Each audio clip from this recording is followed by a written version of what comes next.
Sam, glad to have you on the show today. Thanks for having me. How well would you rate Nigerian developers? I think Nigerian developers are very energetic, very enthusiastic, very enterprising, because you look at things that are being done in the ecosystem and put it vis-a-vis the training that is available. You realize that people have applied themselves to get themselves to where they are.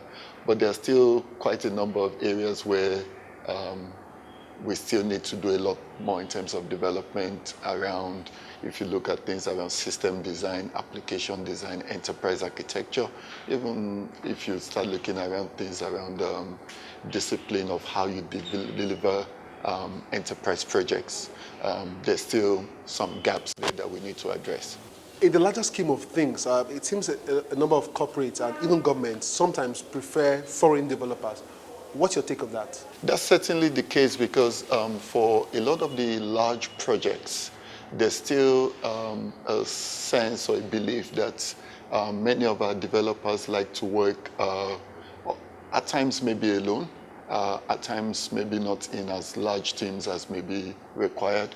And then I guess there's still the history where we used to ship a lot of technical work out of the country without the new realization that now a lot of those skills are becoming available in country. A lot of countries are now teaching their young ones programming at a very early age. Would you recommend same for Nigeria? Absolutely. I think it's a good investment in the future of the kids, in the future of the country, and most importantly, the educational system and even the work environment that we expect them to end up in. Because as we continue to talk about the future world of work, and we're looking at all the considerations around what would that future world of work look like, we expect a lot more automation, a lot more technology. So the earlier we can start the kids getting involved in technology, getting skills in technology, getting interested in technology is certainly a good thing. But then it brings up the issue of access. How do we deal with kids who want to learn but don't have access to computers or even the internet? Yeah, those are some of the challenges that we need to figure out ways to address in terms of making so the penetration of internet connectivity has definitely been going in the right direction, and access to laptops or desktop computers, not quite where we want it to be, but we've seen a lot more in terms of mobile phone penetration, and there are certain organizations that are now trying to use the mobile phone as a means for getting people into technology and coding, because now there are ways that you can write small programs using mobile devices.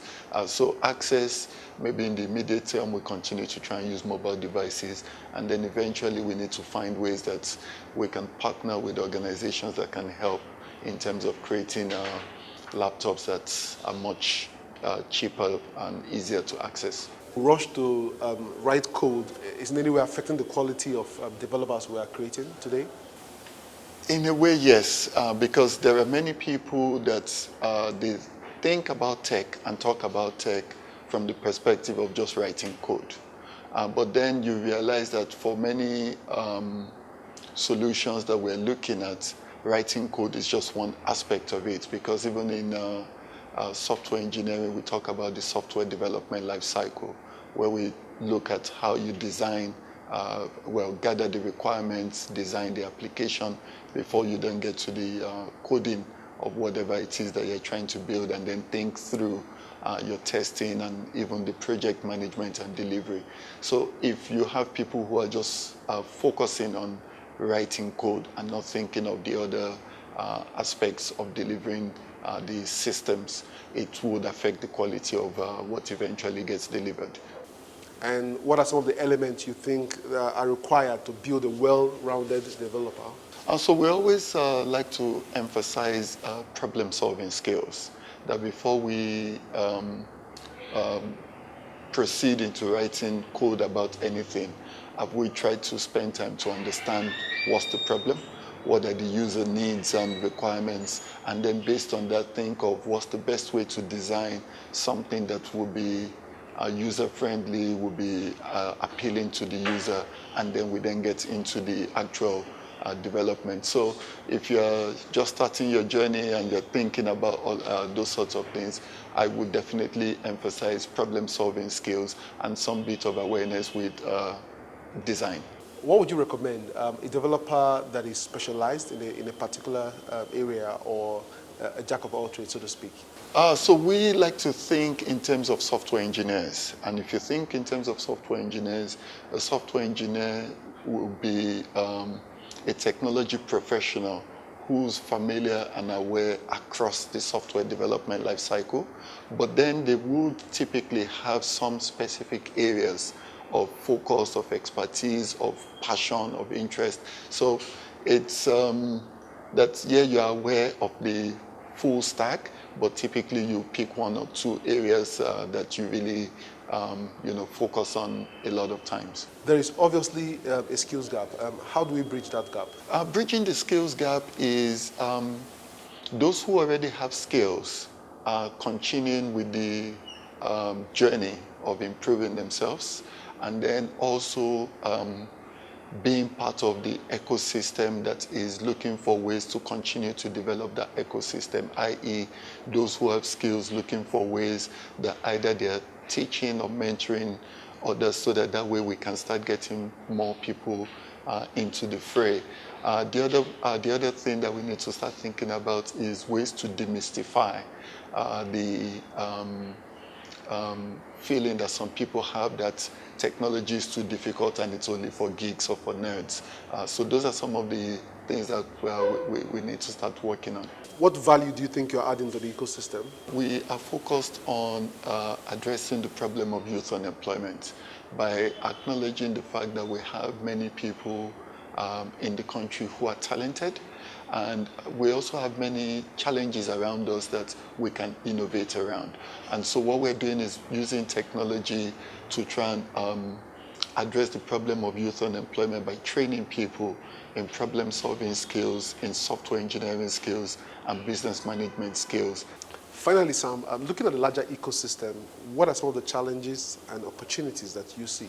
The challenges are around, you've got this large population of young people that are looking to get into tech and making efforts to do that either by trying to learn by themselves online or eventually trying to go to places like Semicolon.